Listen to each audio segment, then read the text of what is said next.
Je vous préviens, c'est la quatrième vidéo que je suis en train d'enregistrer. J'ai du mal à parler, je risque de zozoter, de reprendre des phrases.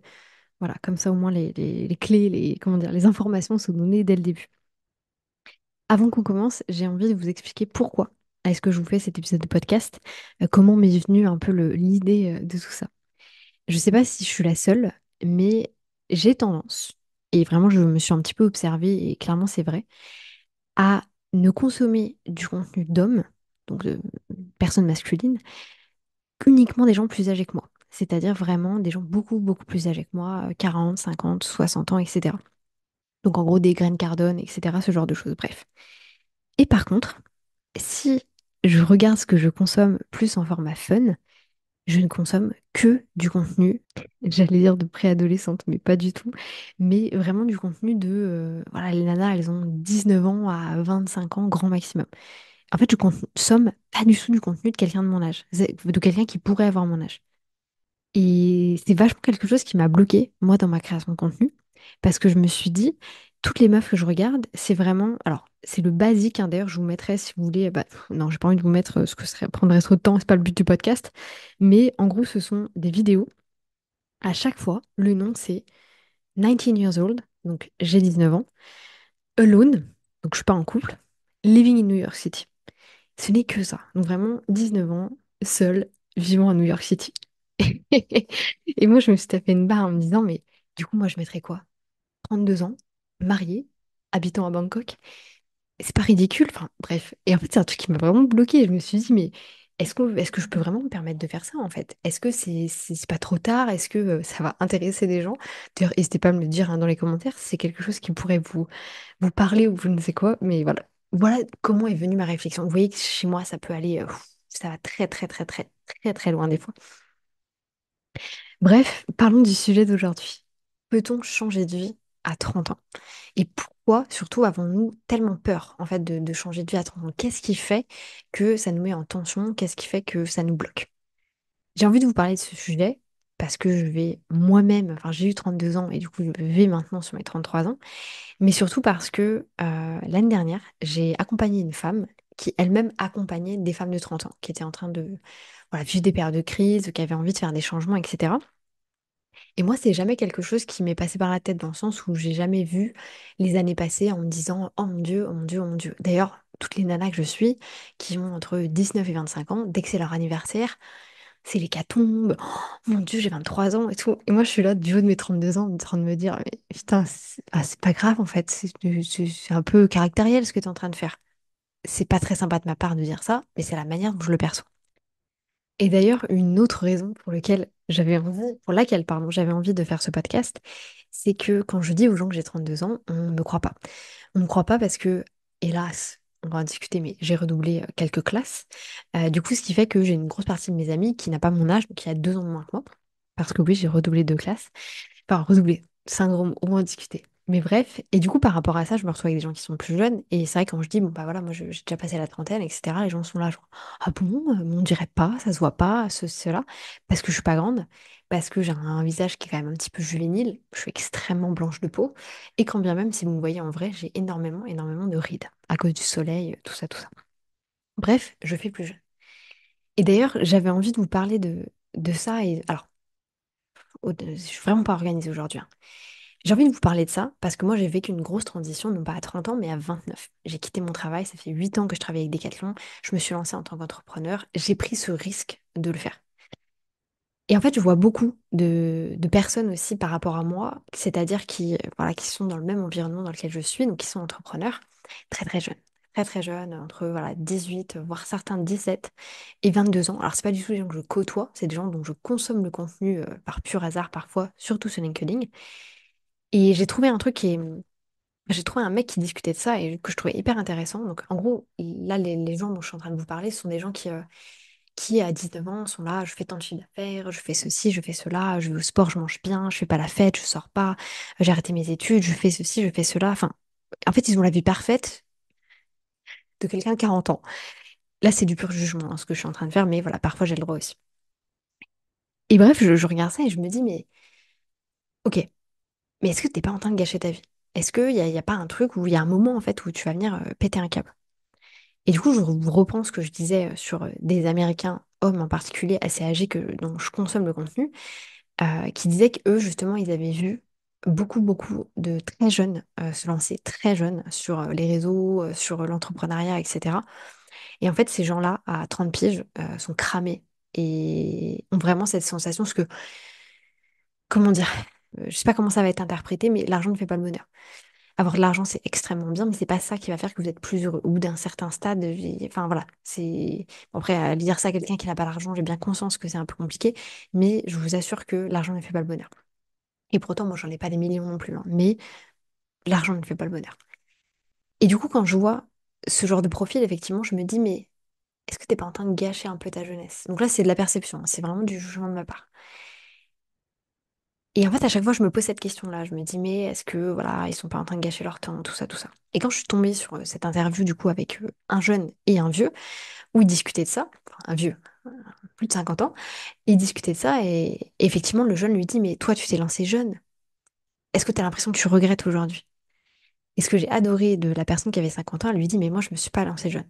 Moi, je me suis lancée, j'avais 27 ans. C'est-à-dire que de mes 16 à mes 20 ans, j'ai fait la fête, je suis sortie, j'ai profité de la vie, j'ai rencontré des gens, j'ai fait des choses que je pourrais plus faire maintenant parce que j'ai eu des enfants, parce que j'ai des responsabilités, etc., etc. Et du coup, moi, je me suis vachement retrouvée là-dedans parce que je vous mettrai pas de photos, mais en fait, j'ai été une énorme fêtarde de mes 16 ans jusqu'à mes 19 ans, jusqu'à ce que je rencontre mon conjoint actuel. Et c'est pour ça qu'il y a beaucoup de gens qui nous ont toujours dit ah, mais vous n'êtes pas. Enfin, vous n'avez pas l'impression que vous avez gâché votre jeunesse à être ensemble aussi jeune. Putain. Et en fait, moi, j'étais là, mais pas du tout, parce que moi, j'ai une jeunesse de malade. Enfin, vraiment, pendant 3 ans, j'ai fait la teuf. Voilà, j'étais une fumeuse, je fumais des spliffs. Enfin, c'était fantastique. Je me suis éclatée. Et aujourd'hui, j'ai aucun regret de ça. Parce que c'est souvent ce qu'on dit, hein, c'est que quand on profite pas de sa jeunesse, ça se répercute après quand on a 30, 40 ans, où là, on se dit, oh là là, attends, ça fait 20 piges que je me donne à fond, à fond, à fond. Maintenant, j'ai envie de profiter. Encore une fois, vous le savez, hein, dans ces podcasts, je généralise énormément. Mais voilà un peu la manière aussi dont moi je le vois. Et du coup, pourquoi est-ce que je vous amène vers cette réflexion-là? C'est, à part faire du jugement sur les gens qui font bien plus d'argent que moi et qui sont bien plus jeunes que moi, c'est que je pense qu'il y a un moment où effectivement on se dit, ok, mais maintenant c'est trop tard pour changer, donc on fait des burn-out, on a envie de tout abandonner, on a envie de tout changer, mais est-ce que c'est possible déjà de le faire? La réponse est oui. Et pourquoi est-ce qu'on hésite à le faire? Est-ce que c'est parce qu'on a peur? Est-ce que c'est parce qu'on ne sait pas comment se lancer, etc.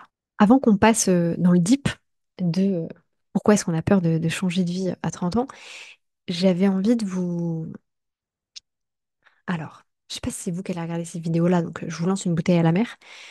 Vous le savez peut-être si vous suivez les autres vidéos de la chaîne, que je ne fais pas de vlog. Je ne fais pas de vlog parce que j'arrive pas à en faire, parce que c'est compliqué, c'est une grosse organisation, ça demande énormément de temps.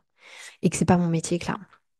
Mais je me suis rendu compte que aujourd'hui, alors déjà, je vais pas avoir beaucoup de souvenirs entre guillemets de ces années de ma vie parce que je suis devant mon ordinateur toute la journée et que je suis pas quelqu'un qui prend énormément de photos. Donc, par exemple, quand on est parti au Japon, j'ai des souvenirs, mais si vous voulez, j'ai surtout des souvenirs dans la tête, ce qui est très très bien, hein.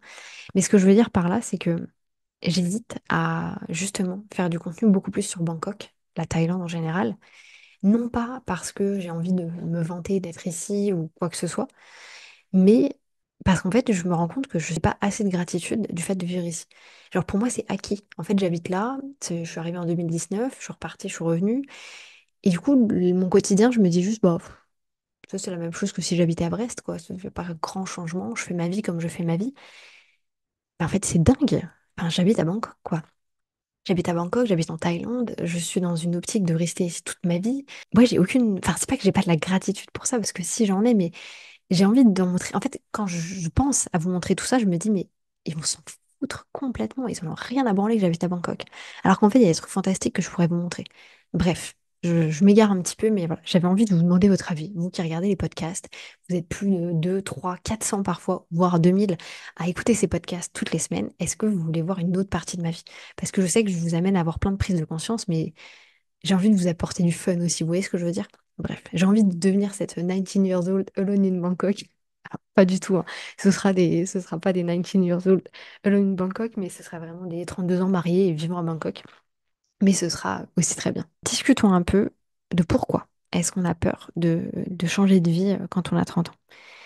Une des premières raisons, clairement, je pense que c'est l'incertitude. C'est l'incertitude et je mettrais même la catégorie un peu sécurité en même temps. Moi, quand j'ai quitté mon travail, donc en soi, j'ai changé de vie à 30 ans, même si en soi, c'était à 29, enfin, c'était à quelques jours près. C'est difficile. C'est difficile parce qu'on se dit, mais en fait, j'ai l'habitude de ce que je connais, j'ai une certaine sécurité financière, j'ai une certaine voilà, sécurité de mon organisation, etc., ce genre de choses. Est-ce que j'ai vraiment envie d'aller me lancer dans quelque chose que je connais absolument pas? Donc l'incertitude, je pense que c'est ce qui bloque ouais, le plus de personnes. Dans la même gamme, je dirais la stabilité. Donc la stabilité, sécurité, le fait que moi, ça faisait 8 ans que alors, je faisais pas la même chose, que j'avais beaucoup changé de travail, mais voilà, j'étais avec des cadres, j'avais mon aventure, c'était stable pour moi. Je savais ce que j'allais pouvoir faire après. Justement, j'avais de la stabilité sur le futur aussi. Et là, de m'être lancée, bah, ouais, il n'y avait plus rien. D'un coup, il n'y avait plus de fondation. Et d'ailleurs, petite anecdote, quand je me suis lancée, et là, je reviens un petit peu plus à ça maintenant. Moi, ma thématique de cœur, je voulais aider les personnes à avoir des fondations solides pour leur business. Parce que c'est ce que j'avais appris avec des cadres, parce que c'est moi ce que je savais faire et que je savais à quel point c'était important d'avoir ça. Parce que justement, quand je me suis lancée, moi, j'avais déjà ma vision, ma mission, mon pourquoi, mon business plan, je savais ce que j'allais vendre, je savais ce que j'allais mettre en place. C'était très stable. J'avais vraiment des fondations qui étaient extrêmement fortes. Et c'était tellement important pour moi que pour vous dire, je vous donnerai pas ici le nom complet, su quoi que c'est mon site web, donc on s'en fout, mais j'ai appelé ma société Fondamenta Consulting. Donc Fondamenta qui veut dire fondement en latin, parce que c'était tellement important pour moi. Je trouvais ça tellement ouf que je m'étais dit, mais oui, il faut absolument que j'appelle ma société comme ça. Une autre raison qui est aussi beaucoup revenue dans ce que j'ai pu consommer, etc., pour préparer ce podcast, la plus grosse, hein, c'est la peur de l'échec. Et surtout, je pense la peur de l'échec, elle est liée, moi c'est comme ça que je l'interprète, à la pression sociale. Non mais attends, à 30 ans, t'es censé avoir un prêt pour ta maison, t'as acheté ton premier chien, t'as déjà un ou deux enfants, potentiellement vous êtes en train de vouloir changer de voiture pour avoir un truc mieux, un minivan, j'en sais rien. Et tous ces trucs-là, moi j'étais là, mais ça m'intéresse pas. Et de plus en plus de personnes de ma génération, ça ne les intéresse pas. Quand bien même, si je réfléchis aux vrais rêves que j'ai dans la vie, moi, je me vis dans la campagne avec mes poules et mes carottes, quoi. Donc, ça se joue un petit peu si vous voulez. Mais la pression sociale fait que il faut que ce soit avant 30 ans ou dans les 30 ans. Alors que moi, j'en suis, mais loin, loin, loin, extrêmement loin. Donc, cette peur de l'échec face à la pression sociale, je pense que c'est ça aussi qui joue. C'est d'avoir des gens qui se disent, mais ok, alors j'ai tout. Mais si je casse tout, est-ce que je vais pas faire une connerie? Est-ce que je vais pas vivre justement un échec? Et il y a aussi ce truc de se dire, bah, je suis pas déjà dans la norme de base. Alors si en plus je fais ça, mais comment est-ce qu'on va me regarder? Et moi, c'est exactement ce qui m'est arrivé parce que quand je me suis lancée, bon, moi, j'étais pas dans la norme, dans le sens où, comment dire, j'avais vécu 4 ans en Angleterre, ça fait 2 ans que j'étais en Thaïlande, et je quitte mon taf, alors pas du jour au lendemain, parce que non, je leur ai dit 6 mois à l'avance que je partais, mais voilà, pour repartir dans un truc qui est complètement farfelu. Enfin, j'imagine même pas la tronche de mes parents quand je leur ai expliqué un petit peu tout ça, sachant que je leur ai dit tout ça, bien entendu, au téléphone, hein, parce que je n'avais pas l'occasion de les voir, entre guillemets. Une dernière notion aussi, je pense, qui fait que on a peur de se lancer ou de changer de vie à 30 ans, c'est la confiance en soi. On ne sait pas, en fait, où est-ce qu'on a envie d'aller. On ne sait pas, est-ce qu'on est capable de le faire. Et je pense que ça, c'est un travail. Alors, la confiance en soi, c'est un travail d'une vie.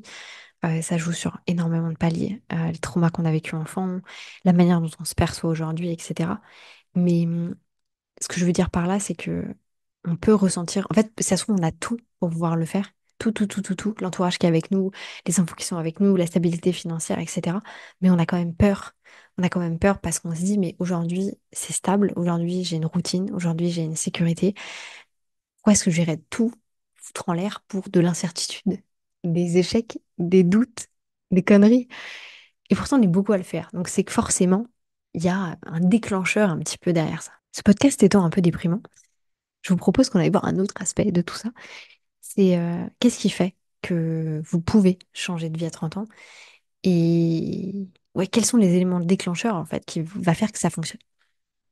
Première chose, et du coup, ça revient vachement sur ce que je vous disais au début du podcast où j'étais pleine de jugements et s'il y a des gens qui passent par là et qui sont dans cette gamme-là, vraiment, ouais, c'est du jugement pur personnel. Je veux dire, c'est pas, ça n'enlève aucunement le fait que je consomme quand même ce type de contenu.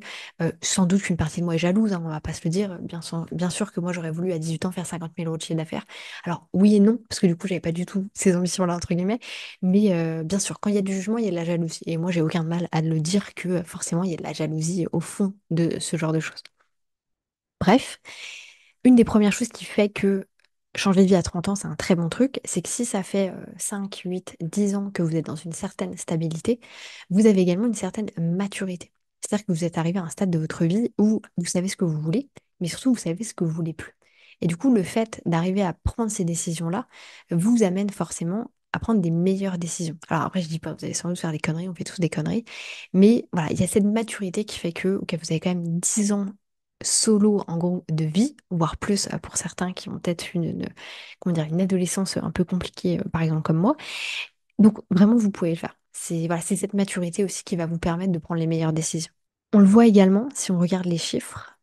Et là, je vous parle d'entrepreneuriat, mais en soi, ça peut être changer de carrière de vie, hein. Enfin, je veux dire, vous n'êtes pas obligé d'aller dans l'entrepreneuriat. Vous pouvez juste changer de taf ou changer de vie personnelle si vous avez envie de le faire. Et j'ai vu plein de gens aussi à 30 ans quitter tout ce qu'elles faisaient pour aller faire du yoga en Inde, par exemple. Je généralise encore une fois.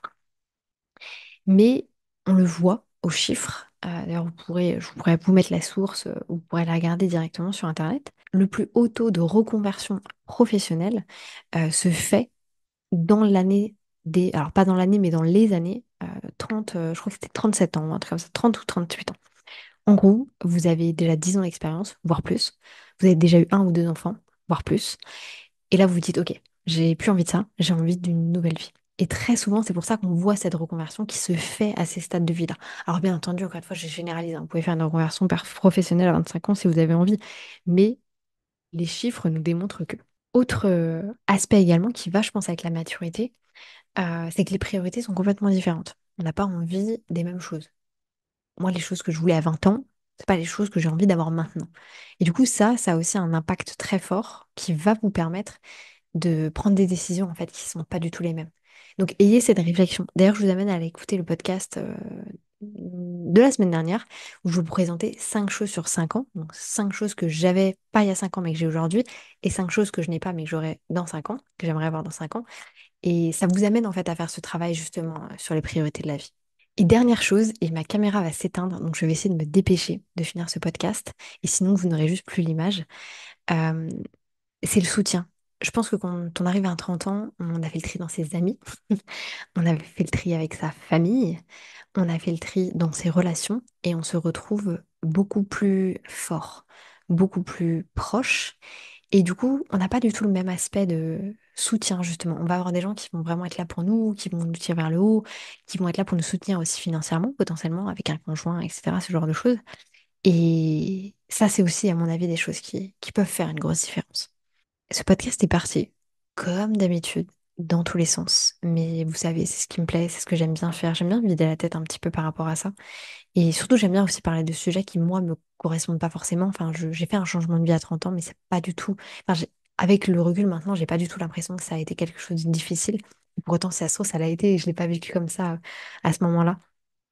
Le seul message que vous avez à retenir de ce podcast, c'est que vous ayez 20, 30, 40, 50 ans, 60 ans, si vous avez envie de changer de vie, faites-le. Il est jamais trop tard. Et ouais, faites-le. C'était Aude. J'espère que ce podcast, dans tous les sens, vous aura plu. Moi, je vous souhaite une bonne journée, une bonne matinée, une bonne soirée, peu importe quand est-ce que vous allez regarder cet épisode. Et je vous dis à bientôt pour un nouvel épisode. Et merci à ma caméra d'avoir tenu jusqu'ici.